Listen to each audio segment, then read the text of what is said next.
Hello everyone. तो आज की इस वीडियो में हम देखने वाले हैं अमेजोन पे केस स्टडी। ठीक है।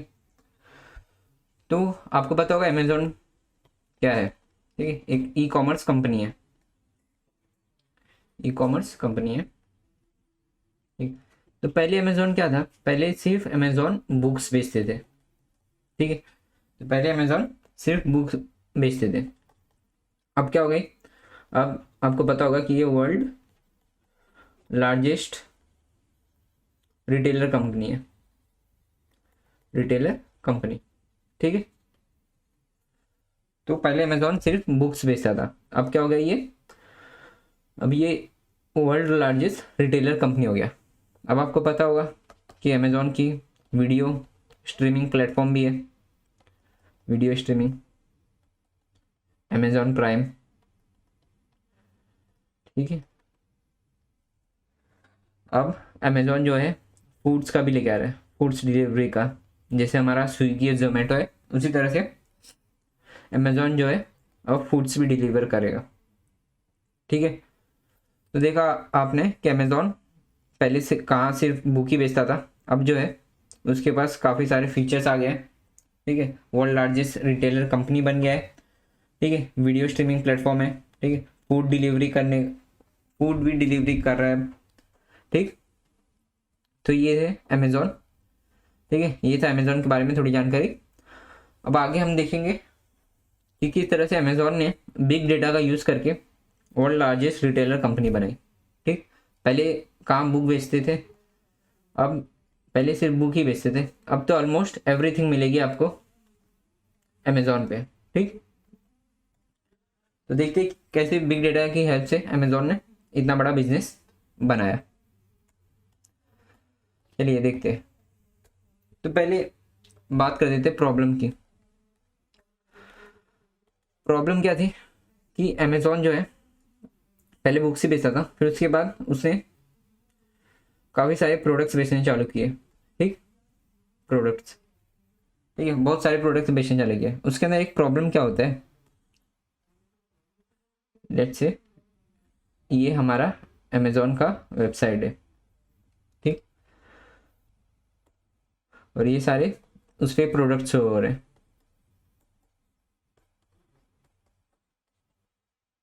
ठीक है, ये सब प्रोडक्ट्स है अमेजोन पे जो भी है। ठीक है। तो यूज़र को अगर कोई पार्टिकुलर प्रोडक्ट खरीदना है तो क्या करेगा, अमेजोन की वेबसाइट पे आएगा। ठीक। ठीक है, अमेजोन की वेबसाइट पे आएगा, बट एक साथ वो इतने सारे प्रोडक्ट्स देखेगा। ठीक है। तो वो कंफ्यूज हो जाएगा कि खरीदना क्या है। ठीक। तो वो समझो कोई चीज़ खरीदने आया था, बट इतने सारे वो अगर प्रोडक्ट्स देखेगा ना, तो वो एक्चुअली कंफ्यूज हो जाएगा। अगर आप भी जाओगे ये डायरेक्ट सीधा सिर्फ कोई भी रैंडम प्रोडक्ट देखते रहोगे तो आप भी कंफ्यूज हो जाएंगे कि खरीदना क्या है। तो इससे क्या होगा कि उसका माइंड डाइवर्ट हो जाएगा, उसका माइंड जो है डाइवर्ट हो जाएगा। ठीक है। तो हो सकता है कि वो बिना खरीदे ही वेबसाइट से वापस चला जाए, क्योंकि उसको अपनी प्रोडक्ट तो जो उसको खरीदना था हो सके वो इस प्रोडक्ट लिस्ट में दिखता ही ना हो। ठीक है, बाकी रैंडम प्रोडक्ट दिख रहे हैं उसको। ठीक। तो उसकी वजह से क्या होगा, उसको कन्फ्यूजन क्रिएट होगा कि क्या खरीदना है क्या नहीं खरीदना है। ठीक। तो उससे हो सकता है कि उसका माइंड डाइवर्ट हो और वो कुछ इस वेबसाइट पे बिना कुछ खरीदे ही चल जाए। ठीक। बट अमेजोन क्या चाहता था, अमेजोन चाहता है कि जितने भी यूजर्स जो है वेबसाइट पे आए वो बिना खरीदे ना जाए। ठीक। जितने भी यूजर्स आ रहे वेबसाइट पे उन्हें हम खाली हाथ नहीं वापस जाने देंगे। ठीक। जो आ रहे हैं वो हो, ठीक है, वो इस तरह से प्रोडक्ट अपना लिस्ट करेंगे कि जो यूज़र है वो कुछ ना कुछ तो वेबसाइट से खरीद के जाए, खाली हाथ वापस ना जाए। ठीक है, अमेजोन ये चाहता था। तो इसने ये प्रॉब्लम को आइडेंटिफाई किया कि क्या है, जो हम जो प्रोडक्ट्स जो दिख रहे हैं वो काफ़ी रैंडम है। ठीक है, वो क्या करते हैं यूजर्स को जो है कंफ्यूज कर देते हैं कि कौन सा प्रोडक्ट खरीदना है, और उनको अपना प्रोडक्ट जो खरीदना है उन्हें वो मिल नहीं पाता। ठीक है, वो इजीली नहीं मिल पाता। उसकी वजह से वो और ज़्यादा कंफ्यूज होते हैं और कई टाइम उनका माइंड डाइवर्ट होता है और बिना कुछ खरीदे वापस वेबसाइट से वापस चले जाते हैं। ठीक।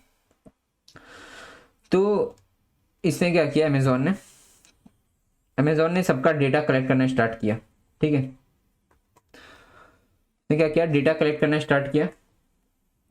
जो भी यूजर्स आ रहे वेबसाइट्स पे उनको ट्रैक करने लगा, उनका मॉनिटर करने लगा कि ये यूज़र क्या क्या खरीद रहा है, ठीक है, क्या बाय कर रहा है, ठीक है। लेट्स से एक प्रोडक्ट बाय किया, फिर उसके बाद वो कौन सा प्रोडक्ट बाय कर रहा है, कितना टाइम वो वेबसाइट पे है, और भी बाकी सारे इन्फॉर्मेशन जो है अमेज़ॉन जो है ये डेटा कलेक्ट करने लगा, ठीक है, ये डेटा कलेक्ट करके स्टोर करने लगा, ठीक। फिर उसने इन डेटा को एनालाइज किया, ठीक है। तो फिर इसने क्या किया, जो भी डेटा थे, जो यूज़र जो भी वेबसाइट्स पे आ रहे हैं उनको ट्रैक कर रहा है कि इसने क्या क्या बाय किया, कितना टाइम वेबसाइट पे था, ठीक है, और कौन सा प्रोडक्ट किस ऑर्डर में बाय किया है वो, ठीक। तो इन सब का डेटा उसने बनाया, ठीक है, ये डेटा बनाया। अब क्या किया उसने, इन डेटा को एनालाइज किया, इन डेटा को उसने एनालाइज किया, और जो यूज़र जो है सिमिलर प्रोफाइल के, लेट्स से इस यूज़र का, ये यूज़र मेल है, ठीक है, पार्टिकुलर रीजन में रहता है, लेट्स से इंडिया में है, ठीक, उसने कोई प्रोडक्ट्स बाय किया है, ठीक, और दूसरा भी यूज़र है, उसकी भी कुछ प्रोफाइल से, let's say mail, same India, और प्रोडक्ट्स जो भी उसने बाय किए। तो वो क्या करता था, अगर दो यूज़र का, जो भी यूज़र का सेम प्रोफाइल रहता था, ठीक है, जो ऑलमोस्ट सिमिलर प्रोफाइल रहता था उनका, ठीक, जैसे उनका रीजन हो गया, ठीक है, जेंडर हो गया, किस ऑर्डर में वो बाय कर रहे हैं, क्या क्या इन्हें पसंद आ रहा है, ठीक है, किस किस प्रोडक्ट्स को वो रिव्यू दे रहे हैं, ठीक, अगर उनको सिमिलर दिखता था प्रोफाइल तो क्या करते थे वो, ये यूज़र अगर कभी बाय करने आता था, ठीक है, तो उनको भी जो दूसरे यूज़र ने जिस हिसाब से उसने अपना प्रोडक्ट्स बाय किए उनको भी सेम रिकमेंड करता था, ठीक है, उनको भी सेम रिकमेंड करने लगा। तो उससे क्या हुआ, जो पहले रैंडम्स, इधर हमने देखा कि पहले जो है रैंडम्स कोई भी प्रोडक्ट्स लिस्ट होते थे वेबसाइट पे, अब क्या हुआ, अब यूज़र लेट से कोई प्रोडक्ट सर्च मारा, ठीक है, प्रोडक्ट सर्च मारा, तो उसको वो प्रोडक्ट्स तो दिखेंगे और साथ में रिकमेंडेशन भी आएगा। तो वो जो अननेसेसरी जो प्रोडक्ट्स है, ठीक है, उसे कोई लेट से शूज़ के लिए सर्च मारा, शूज़ खरीदना है यूज़र को, तो क्या करेगा, जो भी अननेसेसरी प्रोडक्ट है उसको फिल्टर आउट कर देगा, ठीक है। अभी वो शूज़ खरीदा है, लेट से कोई यूज़र शूज़ खरीद रहा है, तो उनको वो वेजिटेबल्स या फिर राइस ये सब का, ग्रोसरी का सामान नहीं दिखाएगा, क्योंकि वो अभी शूज़ खरीदने आया है, तो हो सकता है कि ये अभी उतना यूज़फुल नहीं है, कि इतना ज़्यादा चांस नहीं है कि वो ये सब भी खरीदे, ठीक है, तो वो शूज़ खरीदेगा। तो फिर वो, अब ये जो यूज़र की प्रोफाइल है तो वो मैच करेगा कि ये इसकी प्रोफाइल की दूसरे यूज़र से मैच हो रही है, ठीक है, किसके सिमिलर है। तो उसने अगर कोई ऐसा शूज़ बाय किया होगा दूसरे यूज़र ने, फिर उसके बाद उसने क्या बाय किया है, ले तो लेते हैं सॉक्स बाय किया है, ठीक, और फिर स्लीपर हो गया, ठीक,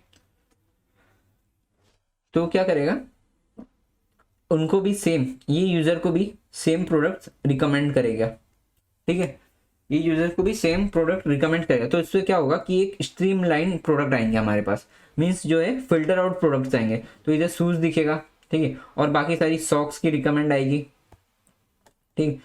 तो इस तरह से रिकमेंडेशन यूज़र को जनरेट होगी, जो भी रैंडम रिकमेंडेशन थी, ठीक है, उनको फिल्टर आउट कर देगा कि वेजिटेबल राइस दिखाने से कुछ फ़ायदा नहीं होगा, हो सकता है कि यूज़र जो है कंफ्यूज हो जाए और कुछ बिना लिए ही चल जाए, ठीक है, क्योंकि उसको अपना जो प्रोडक्ट बाय करना है वो उसे मिले ही ना वेबसाइट पे।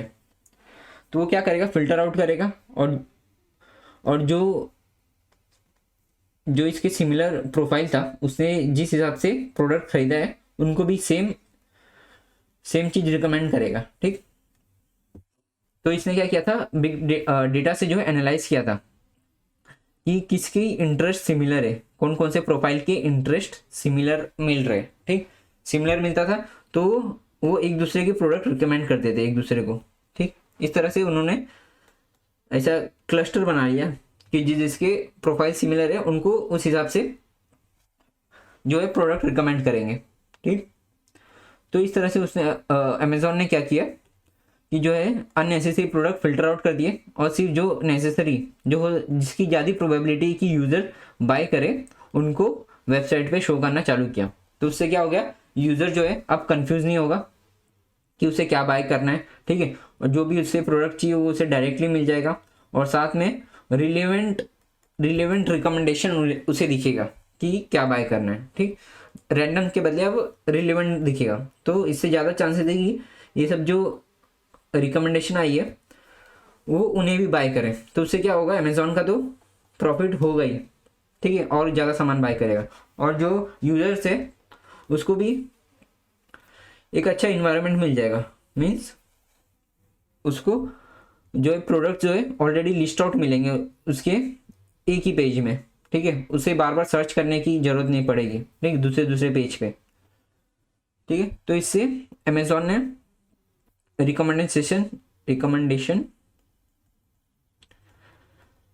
रिकमेंडेशन सिस्टम डेवलप किया, ठीक, और उस हिसाब से यूजर्स को रिकमेंड करने लगा। तो इससे क्या हुआ, उनके सेल्स में इंक्रीज हुआ, ठीक है, काफ़ी सेल्स में इंक्रीज हुआ, ठीक है। अब जो यूजर्स आते थे, ठीक है, तो मैक्सिमम यूजर्स जो है कुछ खरीद के वेबसाइट से वापस जाते थे, ठीक है। बहुत कम यूजर्स जो है अब खाली हाथ वापस जाने लगे, ठीक है। क्यों? क्योंकि अब उनको एक स्ट्रक्चर्ड प्रोडक्ट मिल रहा है, ठीक है। जो वो बाय करना चाहते हैं उसी से रिलेटेड अब प्रोडक्ट जो है उन्हें लिस्ट आउट हो रहा है, उन्हें दिख रहा है। पहले कहाँ रैंडम होता था, ठीक, तो वो कन्फ्यूज हो जाते थे। अब जो है उन्हें एक स्ट्रक्चर्ड प्रोडक्ट लिस्ट मिल रहा है जिसमें उन्हें इंटरेस्ट है। तो इस तरह से वो ज़्यादा प्रोडक्ट्स बाय करेंगे और अमेज़ॉन के भी जो प्रोडक्ट्स है वो ज़्यादा सेल होंगे, ठीक। तो इस तरह से बिग डेटा की हेल्प से अमेज़ॉन ने क्या किया, अपना जो है प्रोडक्ट्स सेल इंक्रीज किया, ठीक है। तो आप अभी देख ही सकते हो कि अमेज़ॉन जो है लार्जेस्ट रिटेलर बन गया है वर्ल्ड का, ठीक। और भी कई सारे फीचर्स उसने लेके आ दिए, ठीक है। प्राइम वीडियो लेके आया अमेज़ॉन, प्राइम वीडियो स्ट्रीमिंग के लिए, ठीक, वीडियो स्ट्रीमिंग प्लेटफॉर्म के लिए, ठीक। अब ये वीडियो स्ट्रीमिंग प्लेटफॉर्म को देखने के लिए उसने टीवीज भी, ठीक है, अमेज़ॉन टीवी भी प्रोड्यूस करना चालू कर दी, ठीक, अमेज़ॉन टीवी, टैबलेट्स, ठीक है। तो इस तरह से बिग डेटा की हेल्प से वो अमेज़ॉन जो है बिग डेटा का हेल्प लेके डेटा को एनालाइज करने लगा और उस हिसाब से फीचर्स डिज़ाइन करने लगे, ठीक है। तो उससे उनके बिजनेस में काफ़ी ग्रोथ हुआ उनके बिजनेस का। आप देख ही सकते हो, कहाँ पहले सिर्फ बुक बेच रहे थे, ठीक, बुक बेच रहे थे, अब जो है सब चीज़ प्रोवाइड कर रहे हैं, ठीक है। तो इस तरह से बिग डेटा ने अमेज़ॉन को हेल्प किया ग्रो करने के लिए, वर्ल्ड लार्जेस्ट रिटेलर कंपनी बनाने के लिए, ठीक है। तो ये था बिग डेटा की पावर, कि कैसे बिग डेटा को हम यूज़ करके एनालाइज करके अपने बिजनेस को काफ़ी ज़्यादा ग्रो कर सकते, ठीक है। तो ये था आज की केस स्टडी अमेज़ॉन की।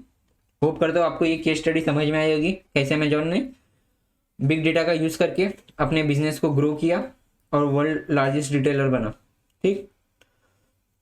तो आज के वीडियो के लिए इतना ही, थैंक यू।